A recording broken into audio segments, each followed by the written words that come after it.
नमस्कार दोस्तों, मैं हूं डॉक्टर रश्मि। इस बार हम डिस्कस करने वाले हैं होम आइसोलेशन पीरियड के बारे में। अभी कोविड पीक पर है और बहुत सारे लोग माइल्ड या एसिम्प्टोमेटिक हैं जिनको डॉक्टर ने होम आइसोलेशन की सलाह दी है।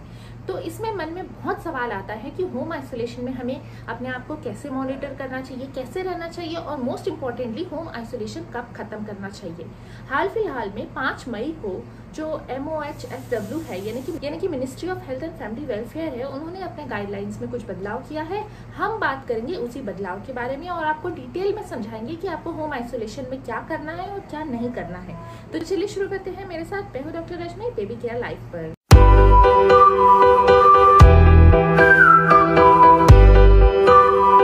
सबसे पहले माइल्ड केसेस क्या होते हैं? माइल्ड केसेस वो होते हैं जिसमें आपको बहुत ही कम सिम्टम्स हो, सिर्फ अपर रेस्पिरेटरी ट्रैक्ट में सिम्टम हो, आप अच्छे खासे हेल्दी हो, आपका SpO2 94 के ऊपर बना रहता हो, आपको शॉर्टनेस ऑफ ब्रेथ या चेस्ट या ब्रेथ लेने में किसी प्रकार की दिक्कत ना हो, साथ ही में आपको कोई प्रकार की कोमॉर्बिडिटी ना हो, हम कहते हैं माइल्ड सिम्टम या माइल्ड केस।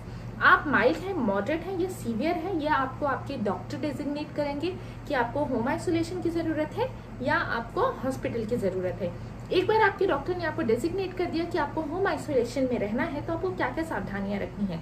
सबसे पहले तो आप टोटली सेपरेट रूम में रहिए और आपके आसपास कोई ना कोई केयर गिवर हो तो बहुत अच्छा है, जो आपके खाने पीने का ख्याल रखे, जो आपको मॉनिटर कर सके, तो ये तो बहुत ही अच्छा है।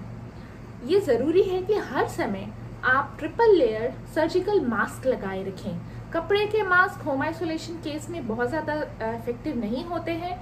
ऐसे गाइडलाइंस कहती है कि triple layer surgical mask home isolation में यूज करना चाहिए और उसको हर 8-8 घंटे में चेंज करते रहना चाहिए। दूसरा ये है कि आप बहुत फ्रिक्वेंटली अपने हैंड वॉश करेंगे और कम से कम 40 सेकेंड तक हाथ धोना है। तीसरा ये है कि आप कोई भी अपने पर्सनल आइटम्स जैसे कि मोबाइल फोन, अपनी कॉम्ब या अपना टॉवेल, अपना बेडशीट किसी और मेंबर के साथ शेयर नहीं करेंगे। जो आपके घर में वीक मेंबर्स हैं, जैसे कि बहुत ओल्ड एज वाले या जिनको किसी प्रकार की प्रॉब्लम है, उनसे आप सफिशिएंट दूरी बनाए रखेंगे। फिर इसके बाद आते हैं आप मॉनिटर कैसे करेंगे। तो मॉनिटर करने के लिए एक बहुत ही अच्छा चार्ट दिया हुआ है गाइडलाइन में, ये चार्ट आप जरूर देखें।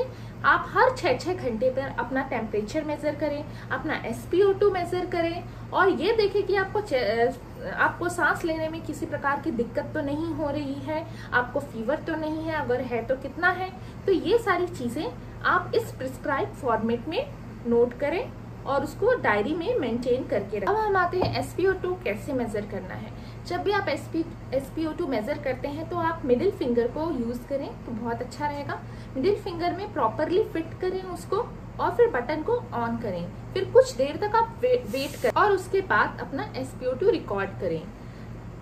SpO2 रिकॉर्ड करने के बाद अपने हाथ को आप रिमूव करें और अपने हैंड्स को सैनिटाइज जरूर करें।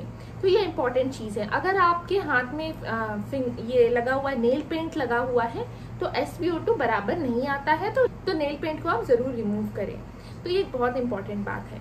मास्क के बारे में भी ये बहुत इंपॉर्टेंट है कि जो मास्क का फ्रंट सरफेस है आप वो बिल्कुल भी टच ना करें, और अगर मास्क गीला हो गया है छींकने से, खांसने से, तो आप उसको तुरंत बदल दें और अपना मास्क किसी और को ना दें। अपने मास्क की आप एक पहचान रखें कि ये मेरा है और वो बिल्कुल भी किसी भी कीमत पे शेयर नहीं होनी चाहिए।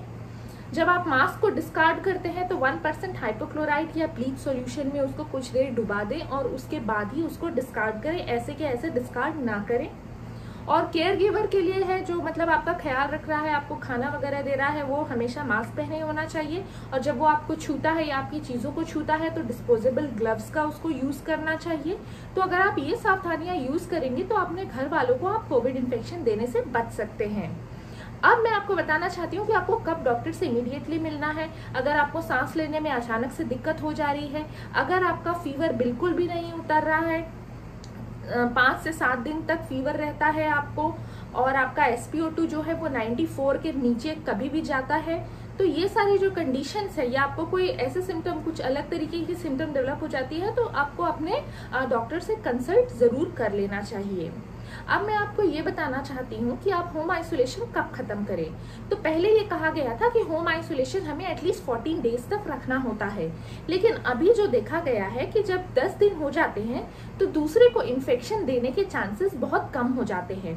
तो जो रीसेंट गाइडलाइंस है उसमें ये कहा गया है कि अगर आपको 10 दिन हो गए हैं सिम्टम से लेके अभी तक और आपको पिछले 3 दिनों में कोई बुखार नहीं आया है, कोई सांस लेने में दिक्कत नहीं है या किसी प्रकार के सिम्टम्स नहीं है, तो आप 10वें दिन होम आइसोलेशन को खत्म कर सकते हैं। फिर जो दूसरा लोग पूछते हैं कि होम आइसोलेशन खत्म होने के बाद टेस्टिंग कराना जरूरी है, तो ये बिल्कुल भी जरूरी नहीं है, क्योंकि RT-PCR टेस्ट काफी लंबे समय तक पॉजिटिव आते रहता है। तो this is not criteria to end the home isolation. तो मुझे उम्मीद है कि मेरी वीडियो आपके कुछ काम आई होगी। हम ऐसी ही वीडियो लेकर आते रहेंगे। आप हमसे जुड़े रहिए बेबी केयर लाइव पर और हमें सब्सक्राइब जरूर करें। Thank you.